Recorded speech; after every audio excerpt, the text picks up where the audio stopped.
My Hero Academia Vigilante atau Illegals yang akhirnya masuk season 2. Gue bahagia banget sama season 1. Gue happy banget sama season 1. Gue bahkan senang banget nonton season 1. Dan gue sangat rekomendasikan kalian untuk nonton season 1. Tapi season 2, aduh, mulai terasa agak-agak aneh, Bung. Mulai terasa agak-agak kenapa begini, kenapa decisionnya begini. Karena menurut gue season 1 sangat-sangat oke, season 2 sangat-sangat terburu-buru. Kenapa sih lu demen banget karena terburu-buru? Karena emang kalau lu orang yang udah masuk ke industri, lu pasti tahu kalau nggak semuanya itu masalah budget, tapi juga bisa masalah waktu. Dan terlihat sekali di My Hero Vigilante season 2 ini anime dipadetin. Jadi apakah ini bagus, layak tonton? Tetap sebagai fans, ya gue tetap nontonin lah. Emang diburu-buruinnya gimana?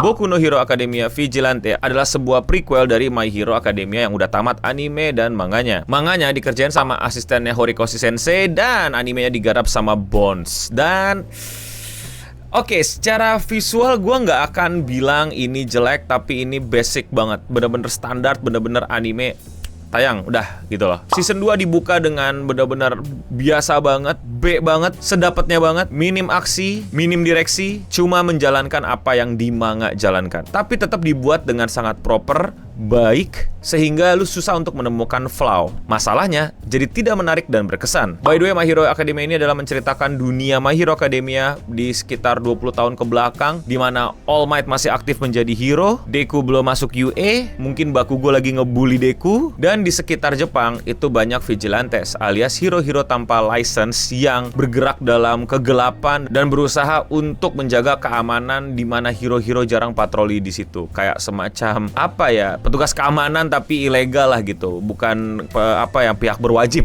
Cerita berpusat pada Koichi, Pop, dan senseinya, di mana mereka bertiga ditemukan oleh takdir. Yang satu adalah sebenarnya orang yang biasa aja tapi suka membantu. Yang satu lagi Pop, underground idol. Dan yang satu lagi sensei quirkless yang tiba-tiba ngajarin Koichi gimana cara manfaatin quirknya dengan jauh lebih baik. Dan ini era di mana All for One itu lagi berusaha untuk ngumpulin data dan menciptakan semacam tubuh DNA atau kombinasi yang sempurna untuk nanti penerusnya, sehingga banyak terjadi semacam hal-hal aneh di sekitar Jepang dan mereka semua mesti menyelesaikan dan menemukan jawaban what's going on. Di season 1 menurut gua konfliknya menarik banget, animasinya bagus banget, sehingga menurut gua sangat luar biasa dan menyenangkan sekali untuk ditonton. Di season 2 semuanya drop, terjadi biasa aja, dan yang paling menyebalkan juga adalah potongan. Ini yang paling menurut gua nggak kuat gue terimanya sih. Buat yang baca manganya, lu tau lah kalau Vigilantes itu pendek, cuman berapa arc gitu ya,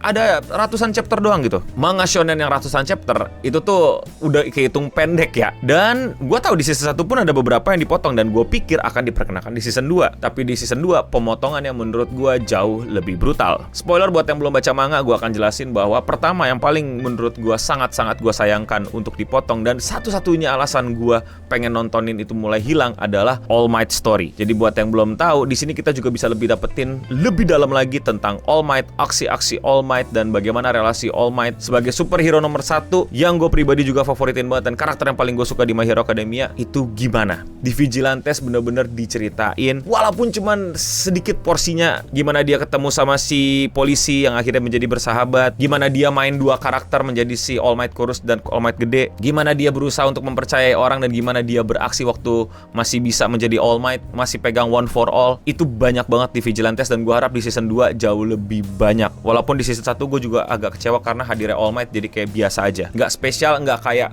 buat fans gitu, kayak oh iya ada superhero namanya All Might gitu. Kayak di season 2 lebih parah. Arc itu di skip. Arc si All Might bisa temenan sama polisi itu menurut gue satu chapter kalau nggak salah, dan menurut gue menarik banget gimana diceritainnya. Lu bakal dapetin ya, lu baca manganya, lu bakal dapetin, lu bakal ngeliat kayak nostalgia banget, ini kayak kisah-kisah Superman, seru banget diinterpretasinya dan lain-lain, dan itu semua di skip, tahu-tahu mereka udah bersahabat. Kayak apa sih?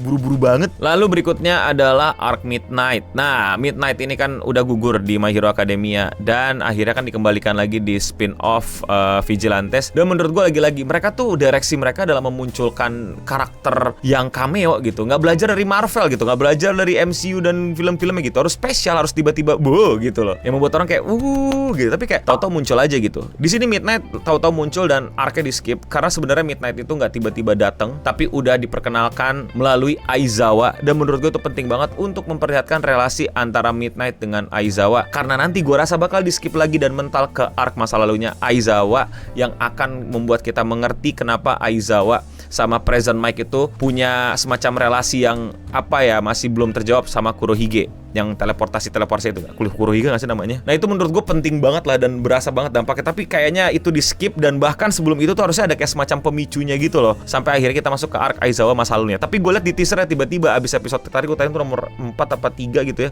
Sekarang mau masuk Aizawa. Buset, di skip berarti dong arc yang latihan sama arc yang mengerti kenapa Sensei cabut. Aduh. Sama preman-preman yang dulu berantem sama Koichi sekarang jadi anak buahnya si O'Clock gitu. Kayak aduh, menurut gue terlalu banyak yang di skip. Dan gue akuin kalau lu nggak baca manga, lu pasti akan ngeliatnya rapi-rapi aja, serius. Kalau lu nggak baca manga, kalau lu nggak mulai dari manga, lu akan ngeliat anime series ini akan baik-baik saja, tidak ada masalah. Tapi buat gue yang mulai dari manga, sangat terasa asing, sangat terasa datar, sangat terasa bukan datar lagi sih, ada bolong gitu loh, ada kayak kosong gitu, ada yang terlewatkan, ada yang kayak di skip. Dan menurut gue itu sesuatu yang gue inget banget, mungkin krusial buat gue, mungkin krusial buat the whole story, tapi di sini jadi kayak kok gitu. Iklan dulu boleh kali. Thank you buat semua yang udah support channel gue, terutama sama yang member alias yang klik tombol join di bawah atau tombol gabung. Yes, harganya cuma 10.000, tapi itu benar-benar bisa nge-support gue untuk terus bikin video-video kayak gini. Buat kalian yang udah join, gue ucapin terima kasih. Buat yang belum join, jangan lupa jadi member di sini. Namanya beda, punya avatar sendiri dan lebih kelihatan kalau komen. Dan kalau 50.000, kalian bisa nyaksiin beberapa video live streaming gue yang nggak gue tampilin ke publik. Thank you Singamori Aristoteles, thank you Singamori Leo. Yang belum bisa jadi member nggak apa-apa, tetap thanks buat semua supportnya, like, comment, subscribe dan lain-lain, atau sebarin video ini atau di klip juga boleh. Now back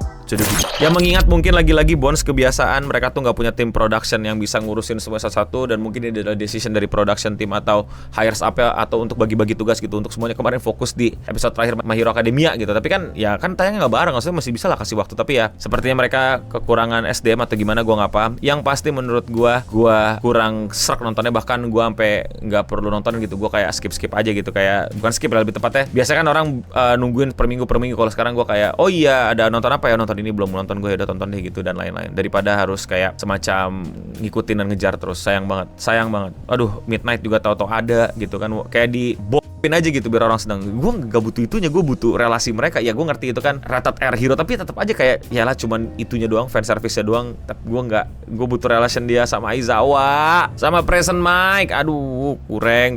Gue nggak tahu apakah nanti si superhero cewek yang Bunny itu dimasukin apa enggak tuh arc-nya. Itu bagus banget loh arc si superhero Bunny itu kalau masuk. Terus arc apa lagi yang entah bakal dimasukin apa enggak, arc Tower ya, yang nahan Tower untuk nunjukin karakter si superhero Amerika itu.